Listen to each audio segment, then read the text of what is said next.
There are certain silences in a house that speak louder than any words. It's a quiet that settles in the corners after a child has grown and gone, a hush that holds the echoes of laughter and slammed doors and late-night whispers. For years, I had learned to live with that silence, to fill it with the hum of the refrigerator or the gentle ticking of the grandfather clock in the hall. It was the sound of a life well lived, a job well done. I was Eleanor, and I was a mother. For the longest time, that was my entire world, the only identity I ever truly needed. But one Tuesday afternoon, that familiar quiet transformed into something else entirely. It became a cavernous, roaring emptiness, the kind that threatens to swallow you whole. And it all started with a simple, forwarded email. My story, the one that truly matters, begins long before that email. It begins in a small, two-bedroom house in Cedar Creek, Ohio, with the scent of freshly cut grass and the memory of my husband, Robert. He was a good man, a strong man, with hands that could fix anything and a smile that could calm any storm. We had our son, Thomas, late in life, a blessing we thought might never come. Thomas became the sun in our small universe. When he was just 8 years old, a sudden heart attack took Robert from us, leaving a void that felt impossible to fill. I remember holding my small son's hand at the funeral, his tiny fingers gripping mine, and I made a silent promise to the heavens, to Robert, to myself. I would give this boy the world. I would be both mother and father. I would ensure he never felt the ache of what he had lost. And I did. I worked 2 jobs, one as a receptionist at the local doctor's office and another cleaning the town library in the evenings. My own dreams, the ones I had of painting landscapes of the rolling Ohio hills, were packed away with my dusty canvases and tubes of oil paint in the attic. There was no time for such indulgences. Every spare dollar, every spare moment was for Thomas. I was there for every scraped knee, every soccer game, every school play where he stood awkwardly in the back row. We were a team, he and I. We'd sit at the kitchen table, him with his homework and me with a stack of bills, and we'd talk for hours. He'd tell me about his dreams of being an architect, of building magnificent skyscrapers in a city far away from Cedar Creek. I encouraged him, always. You can be anything you want to be, Thomas, I'd say, my heart swelling with pride. Just don't forget your old mom when you're on top of the world. He would always laugh, a sound like wind chimes. Never, Mom. You'll have the penthouse suite. The years flew by as they do. He excelled in school, a brilliant mind with a hunger for knowledge. When he got a full scholarship to a prestigious university in Chicago, I wept with a mixture of immense pride and a deep, gnawing sadness. The day I drove him to his dormitory was one of the hardest of my life. The house felt unnervingly large when I returned. The silence was different then, heavier. But it was a proud silence, a silence of accomplishment. My son was out there, chasing the future I had worked so hard to give him. Our weekly phone calls were my lifeline. I'd hear about his classes, his new friends, the sheer scale of the city that so fascinated him. After graduation, he landed a job at a top architectural firm. He was living his dream. He was building his skyscrapers. The calls became a little less frequent, which I understood. He was busy building a life. Then he mentioned a name, Chloe. She was a colleague, he said, an interior designer. Her father was a partner at the firm. His voice changed when he spoke of her. It held a kind of breathless reverence that was new to me. The first time I met her was when Thomas brought her home for Thanksgiving, about a year into their relationship. I spent 3 days cleaning the house until it shone, baking his favorite pumpkin pie and roasting a turkey that could have fed an army. Chloe was polished. That's the only word for it. She was beautiful, dressed in clothes that probably cost more than my monthly mortgage payment. She smiled, but it didn't quite reach her cool, analytical eyes. She surveyed my home, the home I had poured my soul into, with a detached curiosity, like a visitor at a museum of quaint, outdated artifacts. "Oh, how charming," she said, touching the edge of a hand-knitted afghan on my sofa. The word charming was pronounced in a way that made it sound like pitiful. Throughout the dinner, I tried.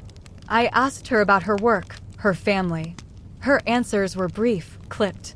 She seemed more interested in the quiet conversation she was having with Thomas, their heads bent close together, their worlds shrinking to just the two of them at my crowded table. When she excused herself to the restroom, Thomas turned to me, his eyes pleading. "Be nice, Mom. She's just not used to this." Not used to what? A home filled with love? A meal cooked from scratch instead of ordered from a restaurant? I bit my tongue and smiled for him. I had always done everything for him. The visits grew even more infrequent after that. They were always too busy.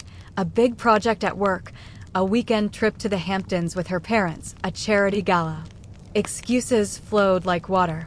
My weekly calls with Thomas became monthly, then sporadic. He sounded distant, his voice strained, as if he were speaking a foreign language he had only just learned. I felt him slipping away, a grain of sand at a time, but I told myself this was natural. This was what was supposed to happen. Sons leave. They build their own families. I just never imagined that in building his, he would have to dismantle ours. I sent them birthday cards and Christmas presents, which were acknowledged with brief, impersonal text messages. T-checks for the gift, Mom. Hope you're well. The ache in my chest was a constant companion, a dull throb of loneliness I tried to ignore. I kept busy. I volunteered at the library where I once cleaned. I tended to my garden. I told my friends, who asked about Thomas with well-meaning smiles, that he was doing wonderfully, so successful, so happy. I became an expert at feigning a contentment I did not feel. I was the proud mother of a successful son. That was the role I had chosen, and I would play it to the end. And then came that Tuesday. I was sorting through my emails, deleting junk mail, and reading a newsletter from the local gardening club when I saw it. An email from my cousin Martha, who lived in Cleveland. The subject line was simply, "Is this our Thomas?" I clicked it open. There was no text, just a link. My heart began to beat a little faster as I moved the cursor and clicked again. A web page loaded. It was a blog belonging to a wedding photographer. The page was filled with stunning, sun-drenched photographs. A beautiful, beaming couple stood under a canopy of white roses, the ocean sparkling behind them. The groom was handsome in a tailored tuxedo, his face alight with a joy I hadn't seen since he was a boy. It was Thomas. My Thomas. The bride, in a cascade of lace and silk, was Chloe. I scrolled down, my hand trembling. There were pictures of them laughing with guests on a pristine lawn, of them cutting a magnificent 5-tiered cake, of them sharing their first dance in a ballroom that looked like something out of a fairy tale. I saw Chloe's parents beaming. I saw people I didn't recognize, all dressed in elegant attire, their faces glowing with celebration. Every photograph was a fresh stab to my heart. He had gotten married. My son had gotten married. And I hadn't known. I wasn't there. I scrolled through dozens of images, my vision blurring with tears. I was searching for a sign, an explanation, anything. But all I found was more evidence of a life I was not a part of. A perfect, happy, celebratory day that I had been completely, and it seemed deliberately, excluded from. The silence in my house was no longer gentle. It was a roaring, deafening accusation. I looked around at the framed photos on my mantelpiece. Thomas as a baby, Thomas on his first day of school, Thomas at his graduation. A life of memories, a lifetime of love, and it had culminated in this. In being an uninvited guest at my own son's life, viewing the highlights through the cold, impersonal glow of a computer screen. I closed the laptop, but I couldn't close out the images. They were burned onto the inside of my eyelids. My son was married, and I found out from a stranger's blog. The pain was a physical thing, a weight pressing down on my chest, making it impossible to breathe. I sat there in the suffocating quiet for a long time, the echoes of my promise to his father mocking me from every corner of the room. I had given him the world, and in return, he had shown me I was no longer a part of his. I don't know how long I sat there, frozen in my worn armchair. Time seemed to warp and stretch, each tick of the clock on the wall a hammer blow against the anvil of my heart. The sun began to set, casting long, mournful shadows across the living room carpet. The photos I had seen online played on a loop in my mind.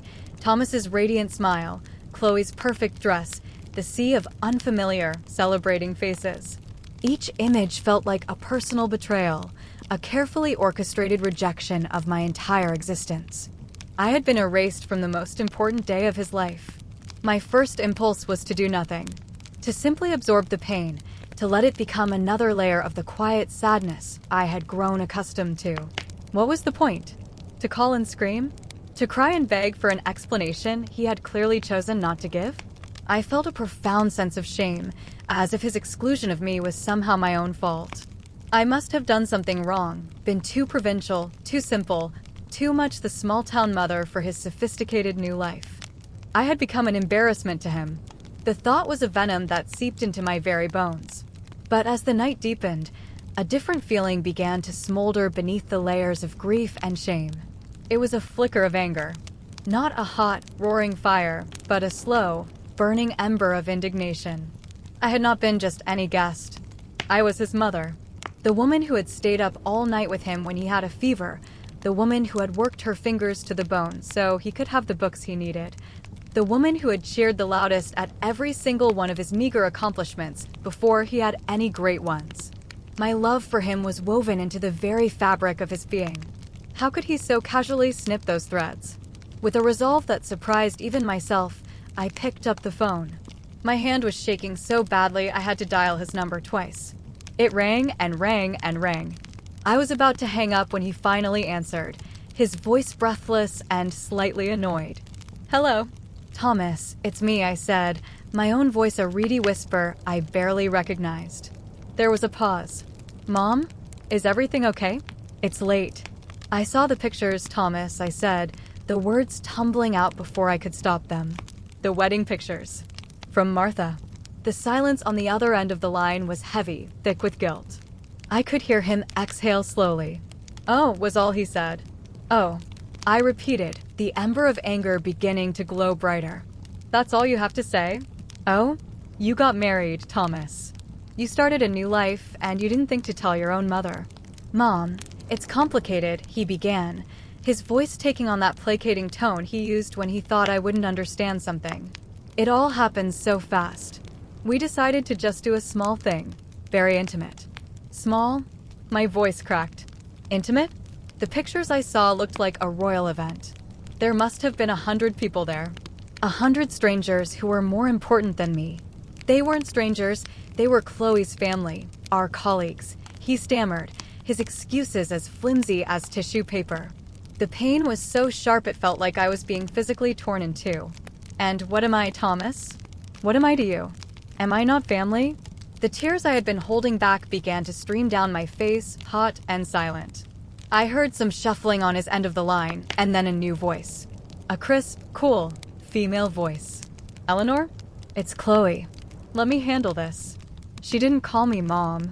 She didn't even call me Mrs. Peterson. Just Eleanor. A stranger. "Thomas, let me talk to my son," I pleaded. "He's a bit flustered," Chloe said, her voice completely devoid of any warmth or empathy. "Listen, I'll be direct, because I think it's for the best. The wedding was a very curated event. We wanted it to be perfect, a reflection of the life we are building together." I waited, my breath caught in my throat, for the rest of the explanation. It came, and it was a blow more final than any I could have imagined. "Frankly, Eleanor," she continued, her tone as sharp as broken glass, "it was a very exclusive affair. We made a decision. Only special people were invited. Only special people." The words hung in the air between us, between the quiet of my small Ohio house and the presumed glamour of her Chicago apartment. They were not just an explanation. They were a judgment. A verdict. I was not special. I was not worthy. I was a relic from a past he was eager to shed, a piece that no longer fit in the perfect puzzle of their new life. I felt the last bit of air leave my lungs. For a moment, I couldn't speak, couldn't think. The connection between me and the boy I had raised, the boy whose whole world I had once been, was severed with those 3 cruel words. "I see," I finally managed to whisper. My voice was hollow. "Thank you for your honesty, Chloe." "I thought it would be best," she said, as if she had done me a favor. "Now, we really must be going." I hope you understand. I didn't say goodbye. I didn't wait for her to pass the phone back to my son, who had stood by silently and allowed this woman to deliver the final, fatal blow to his mother's heart. I simply pressed the end call button on my phone and let it drop into my lap. The house was utterly still. The roaring in my ears had subsided, replaced by a silence so profound it felt like the end of the world. Only special people were invited. They had curated me out of his life. The boy I had given everything to, the man he had become, had stood by and allowed it to happen. The anger I had felt moments before was gone, washed away by a tidal wave of unspeakable grief. This wasn't just a missed event. This was an erasure. They had not just failed to invite me, they had declared me unworthy of an invitation. I looked again at the framed photos on the mantelpiece. The smiling boy in the pictures felt like a stranger now, a character from a story that had ended long ago. The promise I made to Robert echoed in my mind, but now it sounded like a fool's oath. I had given him the world, and he had handed it to someone else, someone who thought I was nothing more than a piece of unappealing baggage from a life left behind. I sat there in the dark, a ghost in my own home, and I wept. I wept for the son I had lost, for the love I had poured into a vessel that was now empty, and for the woman who had spent a lifetime defining herself as a mother, only to be told that her role had been written out of the script. The loneliness was no longer a dull ache. It was a gaping, bleeding wound. And in that moment, I truly believed it would never heal. The days that followed that phone call were a blur of gray. I moved through my house like a phantom, the simplest tasks requiring a monumental effort. Making a cup of tea, watering the plants, checking the mail, it all felt pointless. The joy had been leached out of everything. My friends from the gardening club would call, their cheerful voices a stark contrast to the emptiness inside me. I'd make excuses. A cold, a touch of the flu. I couldn't bring myself to tell them the truth. How do you explain that your heart has been shattered by your own child? How do you say, my son got married and not only did he not invite me, but his wife told me I wasn't special enough to be there? The shame was a heavy cloak I couldn't take off. I stopped looking at the photographs on the mantel. They were a constant, painful reminder of a bond one now realized had been fraying for years. I had just been too blind, too hopeful to see it. I saw my reflection in the darkened television screen one evening and barely recognized the woman staring back. Her eyes were hollow, her shoulders slumped in defeat. This was what I had become, a discarded mother, a footnote in my own son's story. Chloe's words, "Only special people were invited," echoed relentlessly in the quiet. They had become my new reality, a cruel mantra that defined my worth. One rainy Saturday, desperate for a distraction, I forced myself to go up to the attic. I told myself I was looking for an old blanket, but I knew I was just aimlessly wandering, trying to outrun my own thoughts. The attic was filled with the detritus of a lifetime, boxes of Thomas's old school projects, Robert's worn-out work boots, clothes that hadn't fit in 20 years.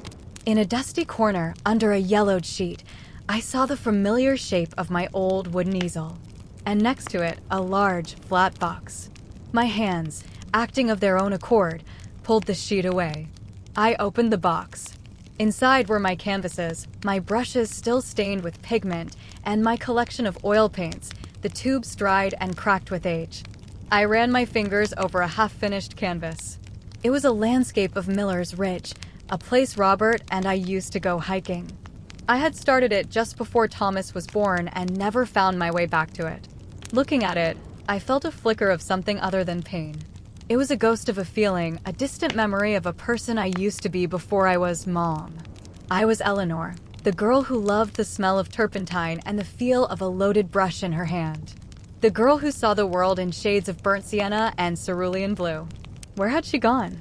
I had packed her away, told her she wasn't as important as scraped knees and parent-teacher conferences. I had sacrificed her on the altar of motherhood. And for what? To be told I wasn't special enough.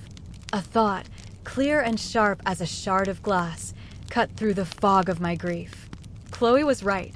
They did only invite special people. They invited the people who mattered in their world. And I wasn't one of them. I had spent 30 years making Thomas the center of my universe, and in doing so, I had allowed my own world to shrink until it was nothing but him. When he left, he took the whole world with him.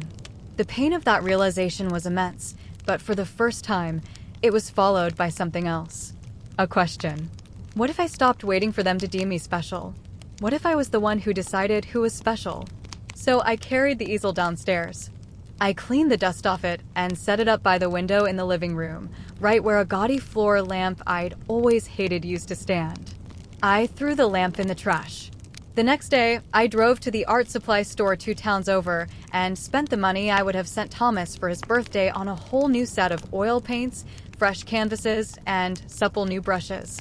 The smell of the store, a mixture of linseed oil and fresh paper, felt like coming home. I felt a thrill, a little spark of rebellion and rediscovery that I hadn't felt in decades. My first painting was terrible. It was a clumsy, angry mess of dark colors, a visual representation of the storm inside me. I painted over it the next day, and the next. Slowly, painfully, my hands started to remember. The muscle memory was still there, buried deep. I started painting the things I saw from my window, the old oak tree in the yard, the way the morning light hit Mrs. Gable's bird bath next door. I painted from memory, the landscapes Robert and I had loved. And in doing so, I painted my grief. I painted my loneliness. I poured every ounce of my heartbreak onto the canvas. With each brushstroke, a little bit of the pain seemed to leave my body and affix itself to the painting. I was transferring the ugliness inside me into something tangible, something I could look at, understand, and then, eventually, move past. I started taking long walks again, not just to pass the time, but to truly see. I noticed the intricate patterns on a dragonfly's wing, the million shades of green in a summer forest, the deep violet of a twilight sky. My world, which had shrunk to the size of my son's approval, began to expand again. It was filled with color and light and texture I hadn't allowed myself to notice for years. My friend Carol, from the library, stopped by one afternoon. She saw the easels and the canvases scattered around my living room. Her eyes widened. "Eleanor, I had no idea you were an artist," she exclaimed. I felt a blush creep up my neck. "Oh, I'm just dabbling," I said, dismissively. But she wouldn't have it. She examined a nearly finished piece, a painting of the covered bridge over Willow Creek at sunset. "Dabbling? Eleanor, this is beautiful. It's more than beautiful. It's special." That word, special. It hit me with the force of a physical blow, but this time, it didn't hurt. It healed. Carol insisted I enter the painting into the annual Cedar Creek Arts Festival. I resisted, terrified of the judgment, the potential for rejection. But she was persistent. "What have you got to lose?" she asked. And I realized the answer was nothing. I had already lost what I thought was the most important thing in the world. What was a little public opinion compared to that? So I entered the painting. The week leading up to the festival was nerve-wracking. I was sure my little sunset would be lost among the works of real artists. But on the day of the festival, as I walked through the tents set up in the town square, I saw a small crowd gathered around my painting. People were pointing, whispering. A woman I'd never met turned to me and said, "The artist really captured the feeling of this town." A small red sticker was placed on the corner of the frame. It had been sold. Someone had not only liked my painting, but had wanted to take it home, to make it a part of their life. That little red sticker felt more validating than any phone call I had ever received from Chicago. It was a validation that came from within, from a part of myself I had long forgotten. It wasn't about being special in someone else's eyes. It was about creating something that held a piece of my own soul. So I kept painting. I turned my spare bedroom, Thomas's old room, into a proper studio. I packed away his sports trophies and pennants and replaced them with shelves for my paints and canvases. The room, which for so long had been a shrine to a boy who was gone, became a space of my own creation. It became my sanctuary. I began selling my paintings at a local gallery. I wasn't getting rich, but that wasn't the point. I was connecting with people. My art, born from such deep pain, was bringing others a small measure of joy. I was no longer just Eleanor, Thomas's mother. I was Eleanor Peterson, the artist. My name, spoken in the gallery or at a local cafe, now belonged to me again. One day, about a year after the wedding, my phone rang.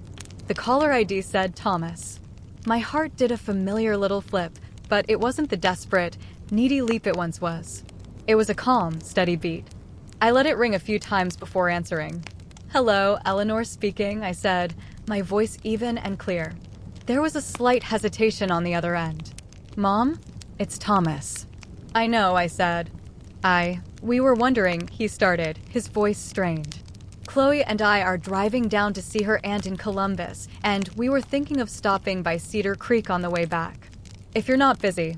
The casualness of it, the assumption that my life had stood still, waiting for him to deign to visit, would have once sent me into a spiral. Now, I felt a strange sense of detachment. "Well, I am a bit busy, Thomas. I have a commission I need to finish." "What day were you thinking?" The tables had turned. My time was now my own. My life was now my own. I was no longer waiting by the phone. And in that moment, I understood the profound gift that Chloe's cruel words had inadvertently given me. By telling me I wasn't special enough for their world, they had forced me to build my own. And in my world, I was the one who decided who was invited. There was a beat of stunned silence on Thomas's end of the line. I could almost picture him, his brow furrowed in confusion. I had never been busy before. For his entire life, my schedule had been a blank page on which he could write his needs. "Oh," he said, the sound small and uncertain.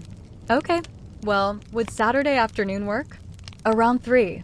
"Saturday at 3 should be fine," I said, my voice betraying none of the turmoil that had begun to churn within me. "I'll see you then." I ended the call before he could say anything else, before I could lose the fragile scaffolding of composure I had so painstakingly built around my heart. I placed the phone back in its cradle and stood motionless in the center of my studio, Thomas's old room. The scent of linseed oil and turpentine was my armor. The afternoon sun streamed through the window, illuminating the dust motes dancing in the air and the vibrant, wet colors on the canvas I was working on.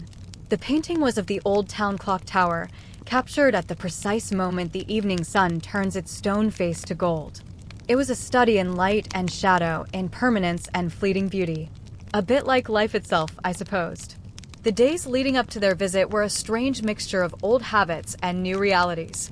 The old Eleanor, the mother, wanted to scrub the floors and bake a pie. She wanted to create an illusion of perfect, welcoming domesticity, a desperate plea for them to see what they had cast aside. But the new Eleanor, the artist, resisted. She looked at her home not as a stage to be set for visiting royalty, but as her own personal gallery, a space that reflected her, not her desire for their approval. I did clean, but I cleaned for myself. I dusted my frames and organized my brushes.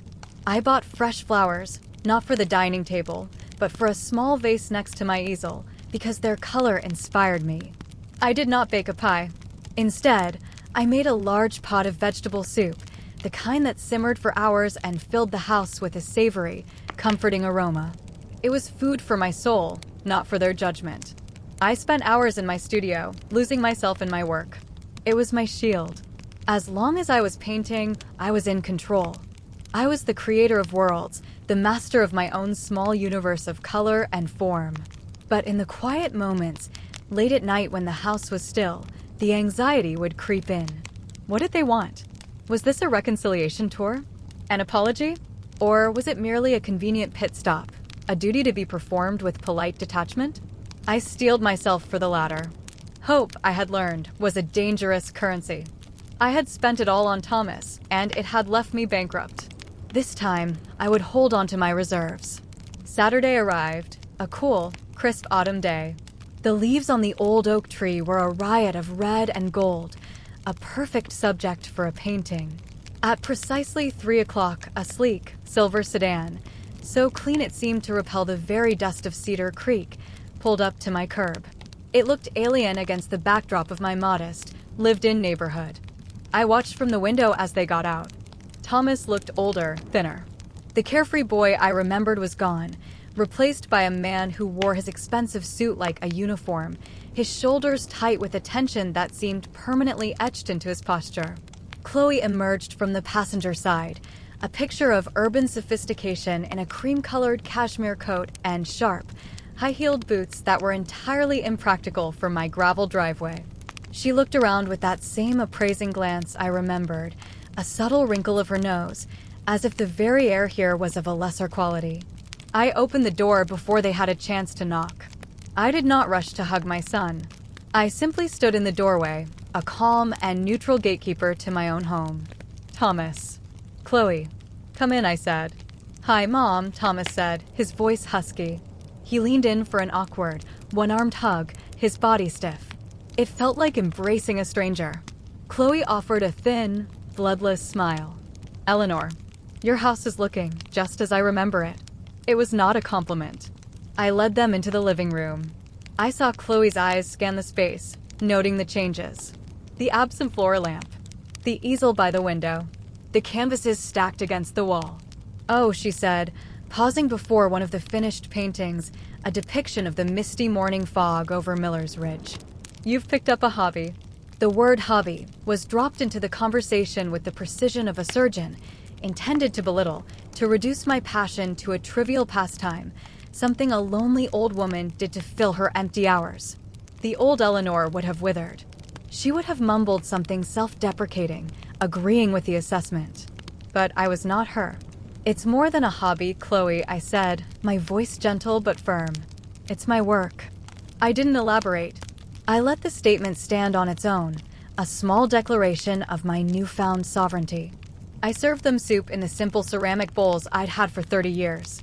Thomas ate quickly, his eyes darting around the room, avoiding my gaze. Chloe held her spoon as if she were conducting a scientific experiment, taking tiny, tentative sips.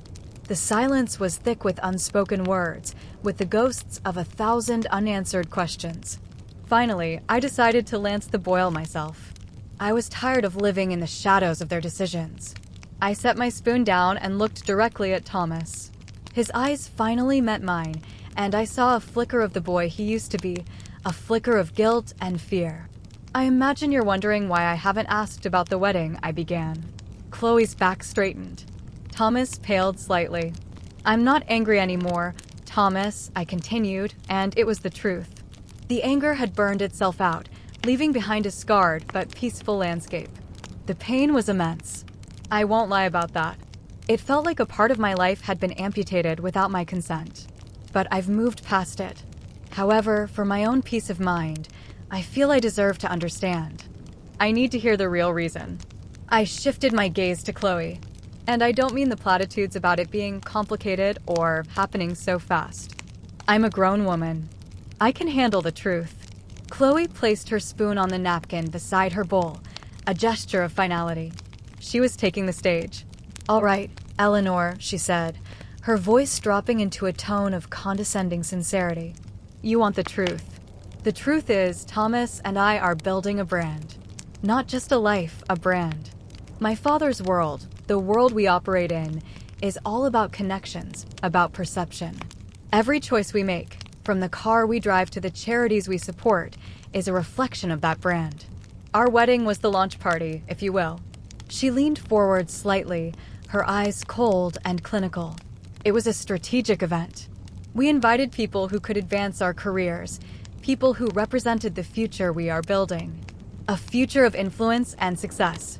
Your presence, as Thomas's, very traditional, small-town mother, would have presented a narrative confusion. It would have diluted the message we were trying to send. Narrative confusion. That's what I was. A messy bit of backstory that didn't fit their sleek, minimalist plot. I didn't flinch. I just absorbed the words, letting their cold, transactional cruelty wash over me. I turned to my son, the architect of skyscrapers, the boy who used to tell me I'd have the penthouse suite. And you, Thomas? I asked softly. Is that what I am to you? A narrative confusion. He couldn't look at me. He stared down into his half-eaten soup. Mom, you have to understand, he mumbled. Chloe knows how these things work. Her world, it has rules. I didn't want you to be uncomfortable. You wouldn't have known anyone. You would have felt out of place. His excuse was even more insulting than her reason. He hadn't excluded me to protect his brand. He had excluded me to protect himself from the embarrassment of my very existence. He was ashamed of me, ashamed of the woman who had sacrificed everything so he could have the life he was now so desperate to protect from her. A profound sadness settled over me, but it was a quiet, resigned sadness. The last vestiges of my hope for who he might be died in that moment. I saw him clearly for the first time, a weak man, mesmerized by wealth and status, who had traded his soul for a seat at a table where he would always feel like an imposter. I stood up from the table. "Come," I said. "There's something I want to show you." I led them out of the living room and down the short hall to what was once his bedroom. I pushed the door open. The room was bathed in the afternoon light. It was no longer a boy's bedroom. It was an artist's studio. Canvases in various stages of completion were everywhere. The smell of paint was thick in the air. My work, my life, my soul was on display. Thomas stopped in the doorway, his mouth slightly agape. This was the most concrete evidence of my new life, a life that had grown in the space he had vacated. Chloe, however, walked in, circling the room with a critical eye. She stopped in front of the large, nearly finished painting of the clock tower. "The composition is decent," she said, her head tilted. "But your use of light is a bit sentimental. It's very predictable. If you were my client, I'd advise a more modern, abstract approach. That's what sells." Thomas opened his mouth to say something, perhaps to defend me, perhaps to agree with her. But I spoke first. My voice was quiet, but it filled the room. "You know, Chloe," I began, turning to face her, "you told me your wedding was for special people. For a long time, I let that word haunt me. I let you define what it meant. To you, special means exclusive. It means wealthy and influential and curated. It's a closed circle." I gestured around the room, at my paintings, my brushes, my messy, beautiful, creative chaos. But I've been on a different journey. I've learned that there's another kind of special. It's the special you find in a sunset over a familiar hill. It's the special you find in creating something with your own two hands, something that didn't exist before. It's the special feeling of connecting with a stranger because a color you chose reminded them of a memory. It isn't exclusive. It's inclusive. It's not about building a brand. It's about building a soul. I looked from her cold, impassive face to my son's broken, guilty one. "So, thank you. You were right to not invite me to your wedding. I would have been a narrative confusion. Because I am not, and I never will be, your kind of special." The silence that followed was absolute. Chloe had no response. Her world of strategy and branding had no vocabulary for what I was saying. Thomas just stood there, looking at the paintings, at the room, at the ghost of his childhood, and for the first time, I think he truly saw the woman he had abandoned. They didn't stay much longer. The soup was left unfinished. The conversation was over. I walked them to the door.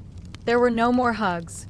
Just a quiet, "Goodbye, Eleanor," from Chloe and a whispered, "Mom," from Thomas, his voice thick with emotions he didn't have the courage to name. I watched them get into their sterile, silver car and drive away, leaving my quiet street to its peaceful autumn afternoon. I closed the door and leaned against it, breathing in the scent of my home. It smelled of soup and turpentine and freedom. There was a deep, aching sadness for the son I loved and had now, in a way, truly lost. But there was no desperation, no shame.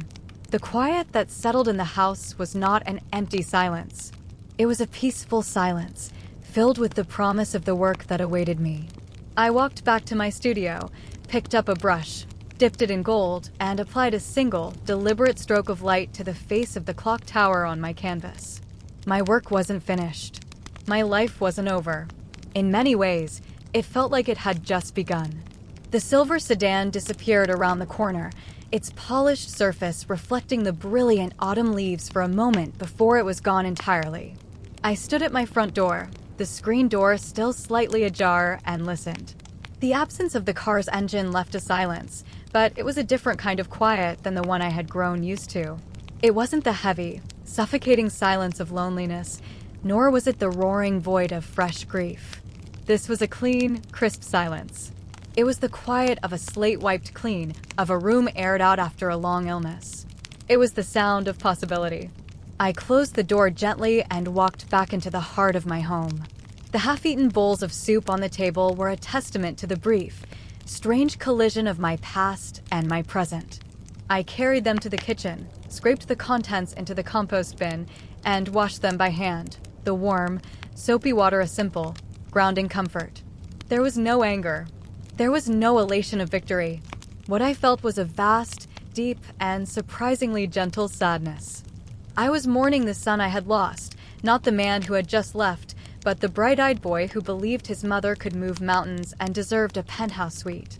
I was mourning the dream of a future that would never be, a future filled with happy family holidays and a daughter-in-law who might have felt like a daughter.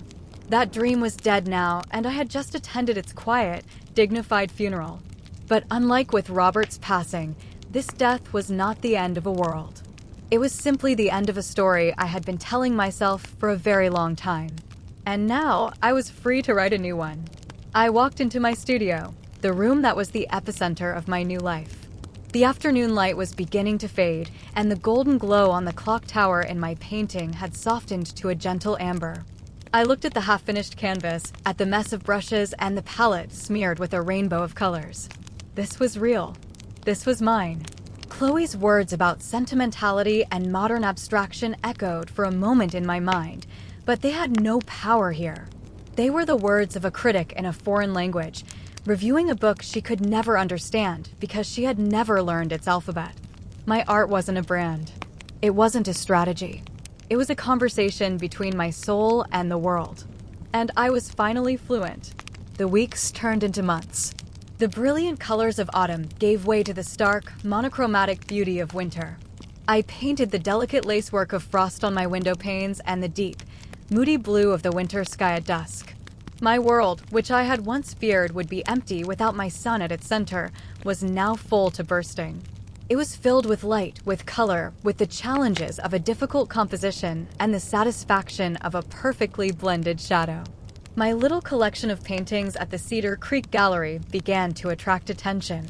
Arthur, the gallery owner, a kind man with silver hair and paint permanently lodged under his fingernails, suggested I have a solo exhibition.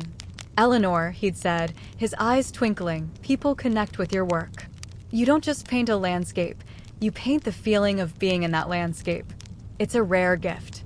The idea terrified and thrilled me in equal measure. A whole show. Just me. It felt like standing naked in the town square. Every insecurity I had ever felt rose to the surface. But the woman who had faced her son and his formidable wife and reclaimed her own worth was not one to back down from a challenge. I agreed. I spent the next few months in a flurry of creative energy, pouring everything I had onto my canvases. My little house became a factory of memories and emotions, each painting a chapter in my new story. There were the rolling hills of my youth, the quiet dignity of the old library, the vibrant chaos of the Saturday farmers market. It was a portrait of a life, not the one that had been taken from me, but the one I had built from the ashes. The opening night of my exhibition, titled Cedar Creek, A Study in Light, was one of the most surreal and wonderful nights of my life. The gallery was packed. My friends from the gardening club and the library were there, beaming with pride. But there were also strangers, people from neighboring towns, couples holding hands, individuals standing in quiet contemplation before my work. I saw a young woman moved to tears by my painting of the sunset over Willow Creek Bridge. "It's where my husband proposed," she whispered to me, her voice thick with emotion. You captured it. You captured the exact feeling. In that moment, I felt a connection more profound and real than any strained holiday dinner I had ever endured. I wasn't a narrative confusion. I was a narrator. My experiences, my grief, my joy were all there on the walls, and they were speaking to people. They were reminding them of their own stories. I sold over half the paintings that night. The money was a welcome bonus, but the true payment was the feeling of being seen, of being understood, not as someone's mother, but as myself. Eleanor. Life settled into a new, comfortable rhythm. I had my art. I had my friends. I even started teaching a small weekly painting class for other seniors at the community center. I saw in their hesitant brushstrokes and shy smiles the same flicker of rediscovery I had felt in myself. We were a small tribe of late bloomers, finding new purpose in a world that often told us our time was over. Nearly 2 years had passed since that fateful Saturday afternoon. I hadn't heard from Thomas, save for a generic, digitally signed Christmas card. I had made my peace with it. The wound had scarred over, a pale, silvery reminder of a past pain, but it no longer ached with every beat of my heart. Then, one Tuesday evening, the phone rang. It was an unfamiliar number with a Chicago area code. I almost let it go to voicemail, but some instinct made me answer. "Hello. Is this Eleanor Peterson?" a clipped, professional voice asked. "It is. Please hold for Mr. Thomas Peterson." I was put on hold. The use of his full name, the formality of it all, was bizarre. I heard a click, and then his voice. It was not the confident, slightly annoyed voice I knew. It was thin, fragile, broken. "Mom?" The single word was heavy with an exhaustion that went soul deep. "Thomas, is everything all right?" I asked, my own voice softer than I intended. There was a long, shaky exhale on the other end. "No," he whispered. "No, Mom. Nothing is all right." He paused, and I heard what sounded like a choked-back sob. "Chloe, she left me. A few weeks ago." I sank into the nearest chair, my hand gripping the phone. I had imagined this possibility 100 times, and in my weaker moments, I had even wished for it. But hearing it now, I felt no triumph, no vindictive pleasure. All I felt was the primal ache of a mother hearing her child in pain. "What happened, Thomas?" "The brand," he said, the word dripping with a bitterness that mirrored my own. "I wasn't performing. A project I was leading lost a major bid. Her father was displeased. The narrative got confused. He was using their words, but now he understood their true, hollow meaning. She said I had lost my edge, that I had become sentimental. She packed her bags and went back to her father's world. The perfect brand has a no-tolerance policy for failure." He was quiet for a long moment. I didn't speak. I just listened, giving him the space he had never given me. "I'm so lonely, Mom," he finally said, his voice cracking completely. "I'm sitting here in this huge, empty apartment that she decorated to look like a magazine, and there's nothing real in it. It's all just surfaces." I kept thinking about your house, about the smell of your soup and the messy paintings, and I'm so sorry. The apology, when it came, was not a grand pronouncement.